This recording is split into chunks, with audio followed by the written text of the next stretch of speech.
Organisational culture. Organisational culture का ये seventh part है। इसका 24th पॉइंट है, culture defines the rules of the game. Culture defines the rules of the game मतलब यह है कि संस्कृति कार्य के नियमों को परिभाषित करती है। संस्कृति कोई भी हो, कार्य के क्या नियम होंगे उसको परिभाषित करती है। Culture by definition is elusive, intangible, implicit and taken for granted। परिभाषा के अनुसार संस्कृति एक धोखा हो सकती है। परिभाषा के अनुसार संस्कृति एक धोखा हो सकती है, स्पर्श विहीन है, इंटेंजिबल है, स्पर्श विहीन है, आस्था विश्वास पर आधारित होती है और इसको मान लेना होता है। यानी आस्था विश्वास पर आधारित होती है, इस पर कोई तर्क नहीं करता, लोग इसको मान लेते हैं। लेकिन आज तो 21वीं सदी है, 21वीं सदी है, ये विज्ञान का युग है, अब तो हर चीज़ तर्क पर होता है, तो संस्कृत को भी तर्क पर लोग कसेंगे। लेकिन अभी तक तो ये था कि आस्था विश्वास पर है, आप मान लीजिए, ठीक है, मानते रहे हैं। लेकिन अब विज्ञान का ज़माना है, मेरा ख्याल ऐसा नहीं चलेगा। लोग क्वेश्चन जरूर करेंगे संस्कृति पर। आप जिस संस्कृति को मानते हैं, जिस कल्चर को मानते हैं, वो क्वेश्चन मार्क होगा। एक प्रसिद्ध दार्शनिक हमारे भारत देश में हुए हैं, ओशो हुए हैं। ओशो ने सारी संस्कृतियों पर क्वेश्चन मार्क लगाया था। तो ओशो को पढ़ना पड़ेगा। 25वां पॉइंट है, until newcomers learn the rules they are not accepted as full-fledged members of the organization। 25th point में है, जब तक नवागंतुक लोग, मतलब न्यू कमर माने नवागंतुक लोग, नियमों को सीख नहीं लेते, संगठन के नियमों को या संस्कृत के नियमों को नहीं सीख लेते हैं, वे संगठन के पूरी तरह से सदस्य नहीं माने जाते। तो नियमों को सीखने का मतलब क्या है? जो संगठन की संस्कृति है उसी को सीखने की बात कही जा रही है। जो संगठन की संस्कृति है उसको सीखने की बात कही जा रही है। आगे है, conformity to the rules becomes the primary basis for reward and upward mobility। ये है, नियमों को अपनाना कार्यकर्ताओं के लिए पहली शर्त है। जो संगठन में जाता है उसमें नियमों को अपनाना कार्यकर्ताओं के लिए पहली शर्त है। यानी संस्कृति में अपने को ढालो, जिससे उन्हें इनाम एवं प्रोन्नति मिलती है। मतलब जब संस्कृति में लोग ढल जाते हैं संस्कृति में, तो संगठन के लोग फिर उनको रिवार्ड देते हैं, इनाम देते हैं, बख्शीश देते हैं, प्रोन्नति करते हैं। जो तरीका हो संगठन का कि कैसे नया आया हुआ है, अगर संस्कृति को सीख लेता है तो हम इसको कैसे संगठन में आगे बढ़ाएंगे, वो वहाँ का जो नियम होगा उस हिसाब से उसको बढ़ाते हैं। लेकिन ये होता है the shared meaning provided by a strong culture ensures that everyone is pointed in the same direction। एक मजबूत संस्कृति की साझी विरासत यह भरोसा दिलाती है कि हर कोई एक दिशा में कार्य करे।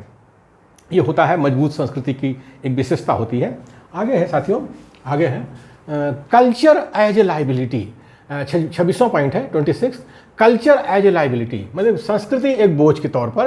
Culture enhances organisation commitment and increases the consistency of worker behaviour. इसका मतलब ये हुआ कि संस्कृति सांगठनिक प्रतिबद्धता को बढ़ाती है। संस्कृति एक काम करती है, जो उसका प्लस पॉइंट है, जो पॉजिटिव पॉइंट है, कि संस्कृति सांगठनिक प्रतिबद्धता को बढ़ाती है, कार्यकर्ता के व्यवहार को मजबूती प्रदान करती है। ये तो इसका एडवांटेज है, संस्कृति का एडवांटेज है कि कार्यकर्ता के व्यवहार को मजबूती प्रदान करती है। साथ में इसके डिसएडवांटेज है, नुकसान भी है। संस्कृति के नुकसान भी हैं। अगर एडवांटेज है तो नुकसान भी है। तो नुकसान क्या है? नुकसान है डिसएडवांटेज। नुकसान है barriers to change, barriers to acquisitions and merger, barriers to diversity. जो डिसएडवांटेज हैं वो इस तरह से हैं बैरियर्स टू चेंज, परिवर्तन के प्रति रुकावट, यानी कोई चेंज संगठन में आप करना चाहते हैं तो उसमें ये बैरियर के तौर पे आएगा, रुकावट के तौर पर संस्कृति आती है, क्योंकि एक संस्कृति में लोग ढले होते हैं, नई संस्कृति में लोग ढलना नहीं चाहते हैं। दूसरा है barriers to acquisitions and merger, लाभ एवं विलय के प्रति रुकावट, यानी एक संगठन दूसरे संगठन के साथ जब विलय करता है लाभ के लिए और उसके लिए लाभ के लिए करता है और विलय के लिए मतलब कि आगे बढ़ने के लिए करता है, तो उसमें क्या होता है, रुकावट आती है, क्योंकि एक संगठन की संस्कृति और दूसरे संगठन की संस्कृति के लोग आपस में तालमेल नहीं बिठा पाते हैं। अब जैसे सरकारी बैंक हैं और जो प्राइवेट बैंक है, तो अगर सरकारी बैंक का प्राइवेट बैंक में विलय किया जाएगा तो दोनों बैंकों की कार्यप्रणाली में संस्कृति में थोड़ा अंतर होता है, तो उसमें ये रुकावट आती है।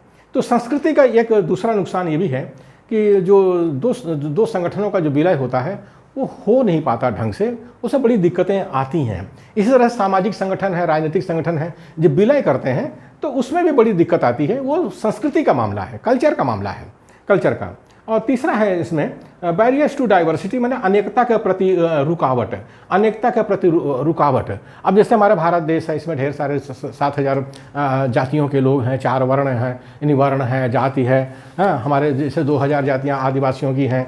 अब भले ही आदिवासी कह लें कि एक तीर एक कमान, सारे आदिवासी एक समान, सारे एक समान, सारे मूल निवासी एक समान, भले ही ऐसे कह लें, लेकिन वो जो हजारों जो जातियां हैं आदिवासियों की, उनमें तालमेल बिठाने में थोड़ी दिक्कत होती है। इसी तरह से कहते नहीं पिछड़े एक समान हिंदू हो या मुसलमान, बात सही है, पिछड़ा चाहे हिंदू हो, चाहे मुसलमान हो, चाहे क्रिश्चियन हो, पिछड़ा है। तो और मंडल आयोग ने उनको रखा भी है, एक कैटेगरी में उनको रखा भी है, लेकिन ये जो संस्कृति होती है वो ढंग से मिलने नहीं देती है, तो उसको ये नुकसान है, तो उसको जो है दूर करना पड़ेगा।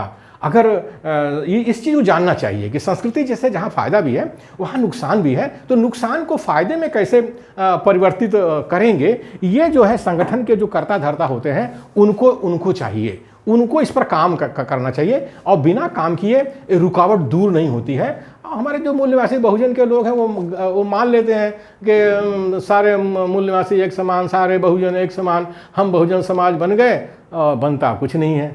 तो इसके लिए टॉप मैनेजमेंट जिम्मेदार है, जो टॉप लीडरशिप है वो जिम्मेदार है, उसको अपनी जिम्मेदारी को निभाना चाहिए।